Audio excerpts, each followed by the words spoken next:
ইদানিং রাজনৈতিক অঙ্গনে জুলাই ঘোষণাপত্র নিয়ে আলোচনা হচ্ছে। ঘোষণাপত্র হলে এতে ইসলামী দৃষ্টিকোণ থেকে কি কি বিষয় সন্নিবেশিত থাকা উচিত বলে মনে করেন? প্রথম কথা হলো যে জুলাই ঘোষণাপত্র এটার আলোচনা পর্যালোচনা দীর্ঘদিন থেকে হচ্ছে। এটা হওয়া দরকার। অন্য ১০ জনের সাথে আমিও একমত যে জুলাই ঘোষণা প্রকাশ হওয়া উচিত। তবে সেই সাথে ঘোষণাপত্রে এদেশের মানুষের যে স্পিরিট, যে চেতনা, যেটার উপর ভিত্তি করে এদেশের মানুষ জীবন দিয়েছে, প্রত্যেকটা মানুষ ঘর থেকে বের হয়েছে, সমর্থন দিয়েছে, বিভিন্নভাবে মানুষ আত্মত্যাগ করেছে, সে বিষয়গুলো যেমন উল্লেখ থাকা দরকার, সেই চেতনা যেমন উল্লেখ থাকা দরকার। জুলুম, তারপরে ফ্যাসিজম, গুম খুন, তারপরে জোর করে মানুষের উপর আপনার খড়গহস্ত হওয়া বা মানুষের উপর শাসনকার্য পরিচালনা করার বিরুদ্ধে মানুষের যে অবস্থান, সে বিষয়গুলো থাকার পাশাপাশি এখানে ইসলামী মূল্যবোধের বিষয়টা খুব গুরুত্বের সাথে স্থান পাওয়াটা যৌক্তিক।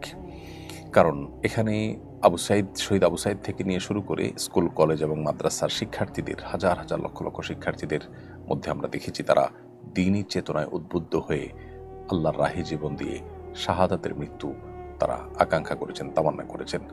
বিধায় তারা দেখা গেছে যে আন্দোলন চলাকালীন সময় রাস্তার মধ্যেই তারা দাঁড়িয়ে জামাতের সাথে সালাত আদায় করেছেন। অনবরত এই ধরনের কাজ তাদেরকে করতে দেখা গেছে। এখান থেকে বোঝা যায় যে ধর্মীয় এবং দ্বীনি চেতনা তাদেরকে উদ্বুদ্ধ করেছে এই ধরনের কর্মকাণ্ডে অংশগ্রহণ করতে। আমরা দেখেছি যাত্রাবাড়ি থেকে নিয়ে বিপুল এলাকাগুলো, বিশেষ করে গুরুত্বপূর্ণ পয়েন্টগুলোতে সবচেয়ে কঠিন সময়ে মাদ্রাসার শিক্ষার্থীরা অবরোধ করেছেন এবং শত শত মাদ্রাসার শিক্ষার্থীরা আহত হয়েছেন। অন্তত ৭০ জন শুধু হাফেজ মাদ্রাসার শিক্ষার্থী শাহাদাত বরণ করেছেন। তো এরকম আত্মত্যাগ যারা করেছেন ঘোষণাপত্রে, তাদের কথাটি যেন খুব সুন্দর করে সুস্পষ্টভাবে উল্লেখ থাকে এবং তাদের চেতনা যাতে পরিষ্কারভাবে উল্লেখ থাকে ঘোষণাপত্রে, সেটি থাকবে আমাদের গুরুত্বপূর্ণ দাবি। আমি আশা করব যে ঘোষণাপত্র যারা রচনা করবেন, তৈরি করবেন, তারা বিষয়টিকে মাথায় রাখবেন। তা না হলে ঘোষণাপত্র এটাকে জনগণই প্রত্যাখ্যান করবে। যারা আন্দোলনে অংশগ্রহণ করেছেন সেই দ্বীনি চেতনায় উদ্বুদ্ধ হয়ে তারাই কিন্তু এটাকে তারা কিন্তু প্রত্যাখ্যান করবেন এবং তারা এটাকে ইগনোর করবেন। আমি আশা করব যে ঘোষণাপত্রটা এমন হবে যেন সেটাকে সবাই সাধুবাদ জানাতে পারে। অর্থাৎ যারা আন্দোলনে অংশগ্রহণ করেছেন তারা যেন কোনোভাবে সেটাকে ডিনাই করতে না হয়, কোনোভাবে যেন আরোপ করার চেষ্টা না করা হয়।